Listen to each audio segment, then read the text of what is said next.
Sometimes love arrives when we least expect it, not as a fairy tale, but as a quiet revolution that redraws the blueprint of our existence. This is the story of a man who built an empire, but discovered his greatest achievement would be learning to be a father.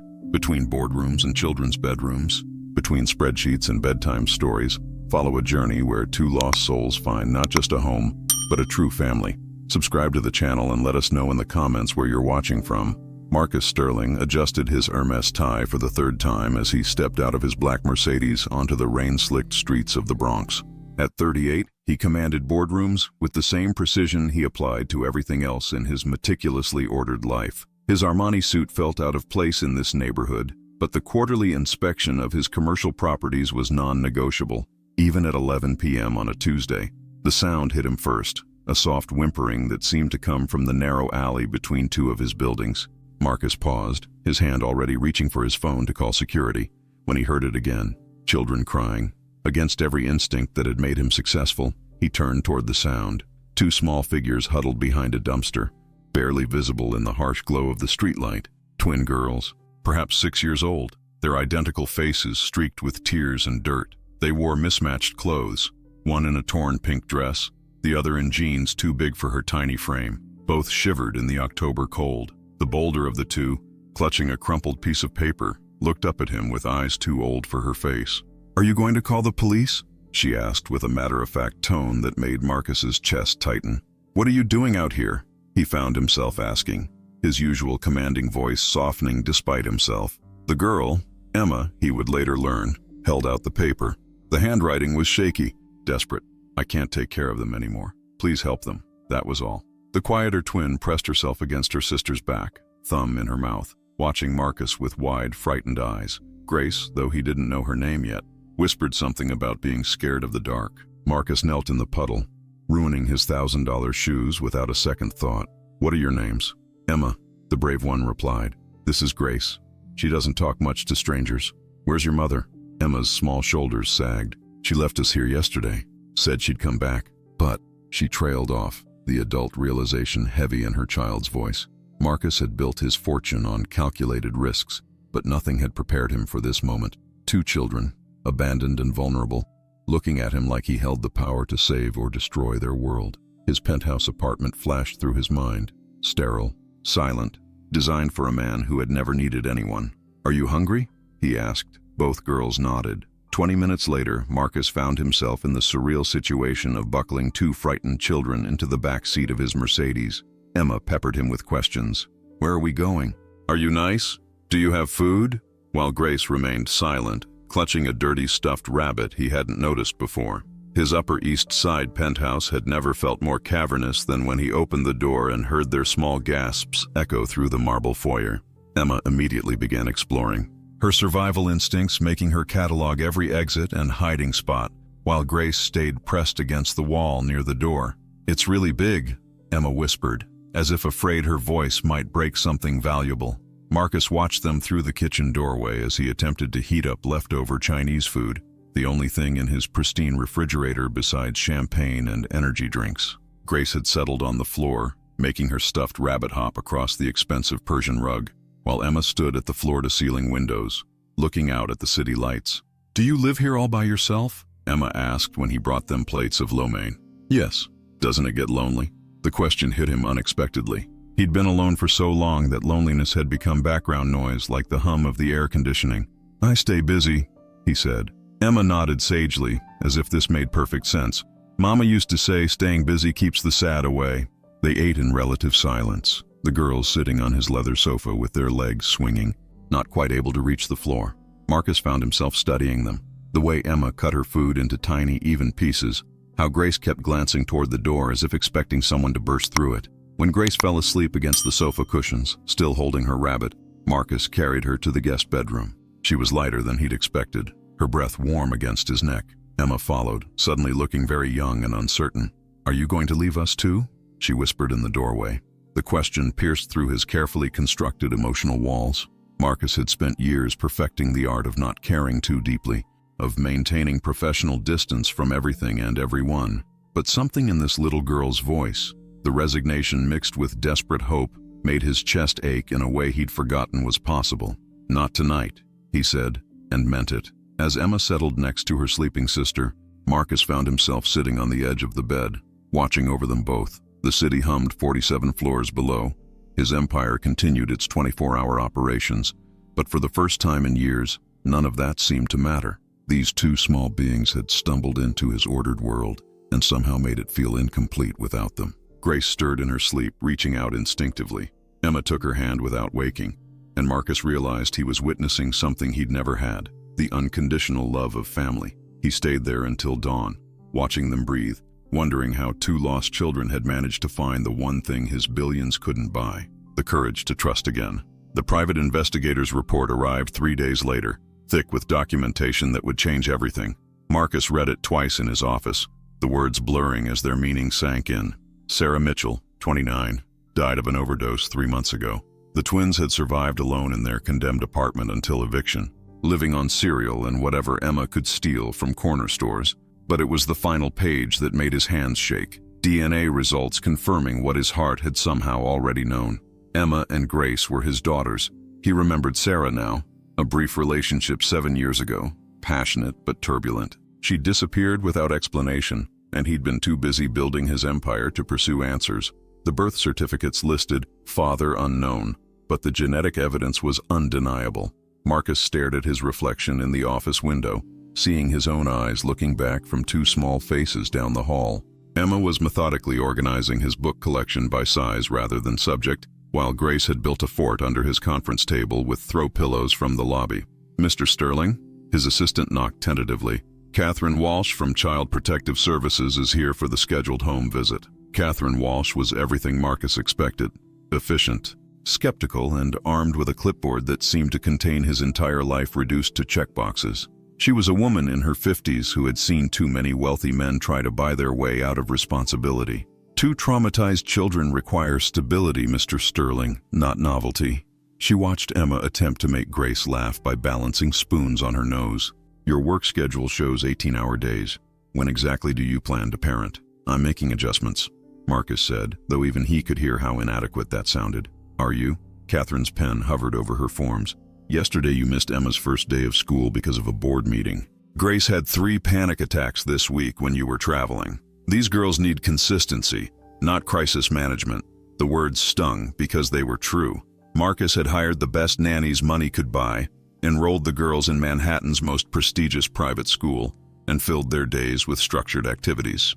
But every night Emma asked when he was coming home, and Grace still cried for a mother who would never return. That evening, Marcus found Emma sitting on the kitchen floor, surrounded by takeout containers, trying to feed Grace with plastic spoons. "Where's Elena?" he asked, referring to their current nanny. "She left," Emma said matter-of-factly. Grace threw up on her shoes and she said some words in Spanish that I don't think were nice. Grace looked up from her barely touched food, her face flushed with fever. "My tummy hurts," she whispered. Marcus knelt beside them, his expensive suit forgotten. Grace felt burning hot, her small body trembling. "How long has she been sick?" "Since lunch," Emma replied. "I gave her medicine from the cabinet, but she won't eat." The pediatric emergency room at Mount Sinai was a chaos of fluorescent lights and crying children. Marcus held Grace while Emma pressed herself against his side, both girls clinging to him like lifelines. He'd navigated billion-dollar mergers with less anxiety than he felt watching doctors examine his fevered daughter. "Just a stomach bug," the doctor assured him hours later. "But she's dehydrated. She'll need to stay overnight for IV fluids." Grace whimpered when they tried to insert the IV, and Marcus found himself promising things he'd never said before. "Daddy's here," he whispered, the word falling naturally from his lips. "I won't leave you."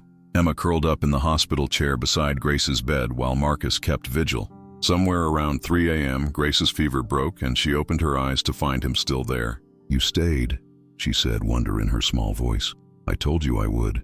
Mama used to promise too, but then she'd forget." Grace's fingers found his hand. "Are you going to forget?" Marcus thought about his board meeting in the morning, the merger documents requiring his signature, the conference call with Tokyo investors. Then he looked at his daughter, trusting him with the weight of her world.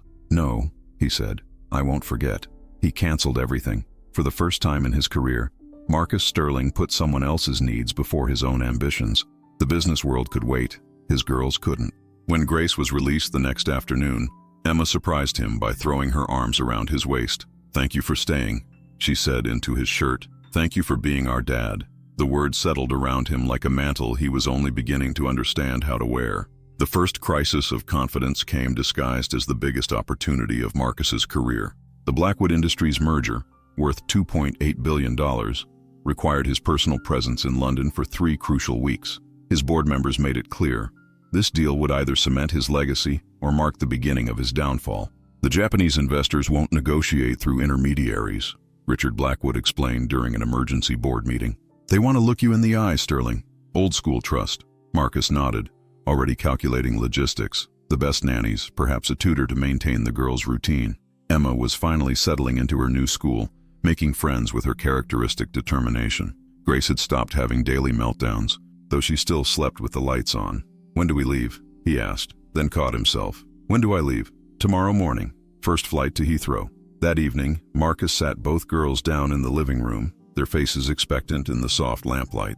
Emma perched on the edge of the sofa, legs swinging while Grace curled into the corner with her ever-present stuffed rabbit. "I need to travel for work," he began, hating how corporate he sounded. "It's an important business trip to London. I'll be gone for about 3 weeks. Emma's face went very still. 3 weeks? "I've arranged for Mrs. Patterson to stay with you. Remember her? You liked her. Will you call us?" Grace asked in a small voice. "Every day, twice a day, and I'll bring you back something special from London." But even as he made the promises, Marcus could see the walls going back up in their eyes. Emma straightened her shoulders, putting on the brave face that meant she was preparing for abandonment. Grace simply nodded and hugged her rabbit tighter. The call came at 2 a.m. Mrs. Patterson's voice was strained with panic. "Mr. Sterling, I'm so sorry to wake you, but Grace is very sick, high fever, and she's asking for you." Emma won't leave her side. Marcus was dressed and in a taxi within minutes, his London flight forgotten. He found Grace delirious with fever, calling for Mama Sarah, and crying for him not to leave. Emma sat beside the bed like a guardian, her small hand cool on her sister's forehead. "The doctor said it's just another virus," Mrs. Patterson explained, "but she won't let anyone else comfort her." Marcus gathered Grace into his arms, feeling how small and fragile she was.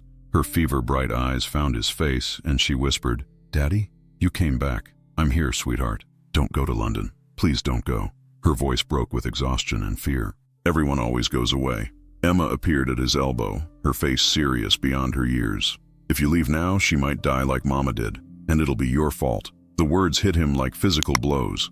Marcus looked at his daughters, one burning with fever, the other old enough to understand loss but young enough to believe he could prevent it, and felt something fundamental shift in his chest. He called Richard Blackwood from the hospital corridor. "I can't make the London trip." "What do you mean you can't make it?" "Sterling, this is your company's future we're talking about. My daughter is sick, so hire better nannies. This is a $2.8 billion deal."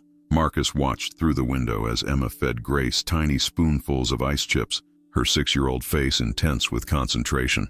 "Some things are worth more than money, Richard. The board won't stand for this.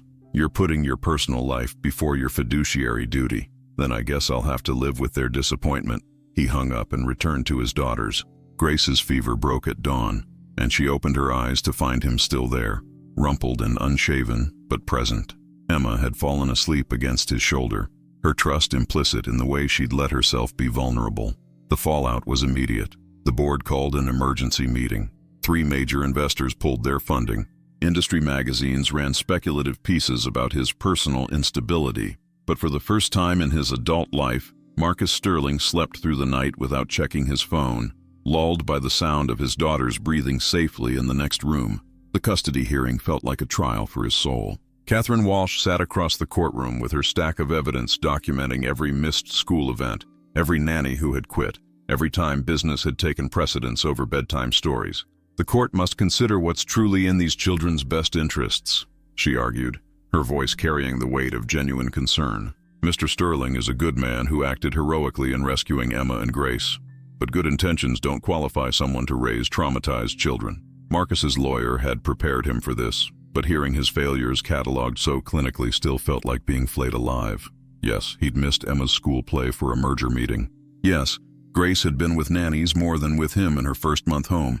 Yes, he'd initially tried to schedule quality time like board meetings. Then Richard Blackwood took the stand, and Marcus braced for the final blow to his case. "I've known Marcus Sterling for 15 years. Richard began, his usual boardroom confidence replaced by something rawer. He's the most disciplined, focused businessman I've ever met. He turned a small investment firm into a multi-billion-dollar empire through sheer will. Marcus waited for the but 3 months ago he did something I never had the courage to do. He chose his children over his career. Richard's voice cracked slightly. I lost my own kids to my ambition. Missed birthdays, graduations, Christmas mornings, all for deals that seemed crucial at the time but don't matter at all now. Marcus made a different choice. He walked away from the biggest deal of his career to sit by his daughter's hospital bed. The courtroom was silent except for the scratch of the court reporter's fingers. Your Honor, I'm asking this court not to punish a man for learning what took me too long to figure out, that being a father is the only job that actually matters. When Emma was called to testify, Marcus's heart nearly stopped. She walked to the witness stand with the same determined stride she used when facing any challenge, her small hand steady on the Bible. Do you understand why you're here today, Emma? The judge asked kindly. Yes, sir. Some people think Marcus shouldn't be our dad because he didn't know how at first. How do you feel about that? Emma looked directly at Catherine Walsh, then at Marcus. He didn't know how to make breakfast or braid hair or what to do when Grace has nightmares, but he learned. He sits with us when we're scared, and he reads stories even when his voice gets tired, and he canceled important work to take care of Grace when she was sick. Her voice grew stronger. A real dad isn't someone who knows everything from the start. A real dad is someone who stays and figures it out. Grace was too shy to speak in court, but she'd drawn a picture that the judge studied carefully. 3 stick figures holding hands in front of a house, with hearts floating above their heads like balloons. The judge's decision was swift. While Mr. Sterling's adjustment to parenthood has been unconventional, the evidence shows a man who has fundamentally reordered his priorities around these children's needs. The court awards full custody to Marcus Sterling, with the recommendation for continued family therapy. But the real victory came that evening, in the quiet of their apartment. Marcus found Emma teaching Grace to play chess with a set he'd bought months ago but never had time to explain. Emma, he said, sitting beside them on the rug. At the courthouse today, you called me a real dad. She looked up from the chessboard, her expression serious. Aren't you? The simple question undid him. I'm learning to be. Good, Grace said solemnly, moving her knight in a completely illegal direction. We're learning to be real daughters too. Marcus helped Grace correct her move, his hands gentle on her small fingers. I think we're all doing better than we know. The final transformation didn't happen in a courtroom or a boardroom, but on a Tuesday morning in their kitchen, making pancakes. Marcus had resigned as CEO of Sterling Holdings 6 months earlier, keeping enough shares to ensure financial security, but stepping back from the relentless pace that had defined his adult life. He now ran a small consulting firm specializing in work-life balance for executives, irony that wasn't lost on him. Dad, you're burning them again, Emma observed, poking at the smoking pan with scientific interest. I'm developing a technique, Marcus protested, scraping charred batter from the skillet. Grace giggled from her perch on the counter, flour in her hair from helping measure ingredients. Maybe the technique is ordering pancakes from the diner. Traitor, Marcus said, but he was smiling.